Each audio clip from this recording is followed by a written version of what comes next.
ഈ salary challenge എന്നൊക്കെ നമ്മൾ പറയുന്നത് മുഖ്യമന്ത്രിയുടെ ദുരിതാശ്വാസ നിധിയിലേക്ക് തുക നൽകുക, അത് വയനാടിനായിട്ടാണ്.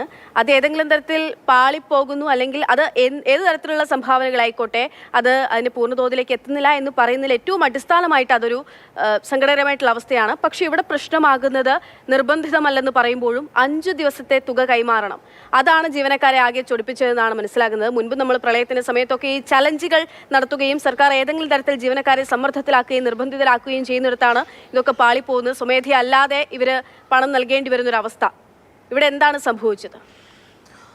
അക്ഷയ, ആദ്യഘട്ടത്തിൽ സർക്കാർ പറഞ്ഞിരുന്നത് ഈ സാലറി ചലഞ്ച് നിർബന്ധമല്ല എന്നുള്ള കാര്യം പറഞ്ഞിരുന്നു. പക്ഷേ വാക്കാൽ അങ്ങനെ പറഞ്ഞിരുന്നുവെങ്കിൽ പോലും പ്രായോഗിക തലത്തിലേക്ക് വരുമ്പോൾ 5 ദിവസത്തിൽ കുറയാത്ത ശമ്പളം നൽകണമെന്നുള്ളതായിരുന്നു വ്യവസ്ഥ. അത് എത്തിയപ്പോഴേക്കും ഒരു നിർബന്ധിത സ്വഭാവം ആ സാലറി ചലഞ്ചിന് വന്നു. ഇതാണ് കൂടുതൽ ഈ സർവീസ് സംഘടനകളെയൊക്കെ തന്നെ ചൊടിപ്പിച്ചത്. പ്രത്യേകിച്ചും പല തരത്തിലുള്ള പ്രശ്നങ്ങൾ അവർ അഭിമുഖീകരിക്കുന്നുണ്ട്.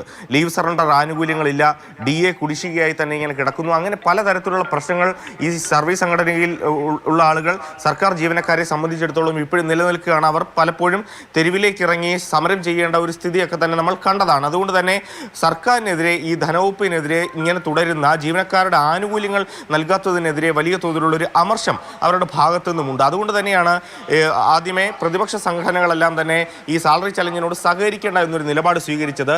അതോടൊപ്പം ഏറ്റവും പ്രധാനമായും IAS അസോസിയേഷൻ അല്ലെങ്കിൽ IASകാർ ഏറ്റവും അധികം ശമ്പളം വാങ്ങുന്ന, ഉയർന്ന ശമ്പളം വാങ്ങുന്ന, മറ്റ് ആനുകൂല്യങ്ങളെല്ലാം ലഭിക്കുന്ന IASകാർ തന്നെ ഇത്തരത്തിൽ സാലറി ചലഞ്ചിനോട് സഹകരിക്കില്ല എന്നൊരു തുറന്ന നിലപാട് സ്വീകരിച്ചതോടുകൂടിയാണ് മറ്റ് ജീവനക്കാരും പ്രത്യേകിച്ചും ഭരണപക്ഷത്തടക്കമുള്ള ആളുകളൊക്കെ തന്നെ ഈ സാലറി ചലഞ്ചിനോട് അനുകൂലിക്കാത്തൊരു നിലപാട് സ്വീകരിച്ചത്. പ്രത്യേകിച്ച് നമ്മളിപ്പോൾ ഈ വാർത്തയിൽ, പ്രശാന്തന്റെ വാർത്തയിൽ തന്നെ കണ്ടു CPIയുടെ ഒരു നിലപാട്.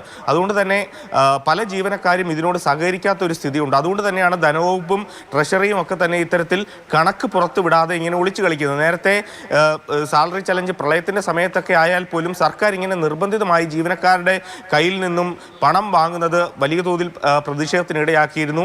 അതിന്റെ ഭാഗമായി കഴിഞ്ഞ ദിവസവും ഈ KSRTCയിൽ നിന്നടക്കം, അതായത് KSRTCയിൽ കൃത്യമായി ശമ്പളം പോലും ലഭിക്കാത്ത KSRTCയിലും ഇത്തരത്തിൽ ഒരു വിവാദ ഉത്തരവ് MDയുടെ ഭാഗത്തു നിന്നും ഇറക്കി. 5 ദിവസത്തിൽ കുറയാത്ത ശമ്പളം ഇങ്ങനെ വയനാടിന്റെ പുനരധിവാസത്തിന് വേണ്ടി മുഖ്യമന്ത്രിയുടെ ദുരിതാശ്വാസ നിധിയിലേക്ക് നൽകണമെന്നുള്ളത്. പിന്നീട് ആ ഉത്തരവിന്റെ ഒരു പ്രശ്നം, അല്ലെങ്കിൽ ഇത്തരത്തിൽ നട്ടം തിരിയുന്ന KSRTC ജീവനക്കാരുടെ ശമ്പളം പിടിക്കാനുള്ള ആ ഒരു നീക്കത്തെ മാതൃഭൂമി ന്യൂസ് തുറന്നു കാട്ടിയതോടുകൂടിയാണ് ആ ഉത്തരവ് തന്നെ പിൻവലിക്കേണ്ടി വന്നത്. വാർത്ത റിപ്പോർട്ട് ചെയ്തു. അതിന് പിന്നാലെ തന്നെ ആ ഉത്തരവ് പിൻവലിക്കുന്നതൊക്കെ നമ്മൾ കാണുകയും ചെയ്തു.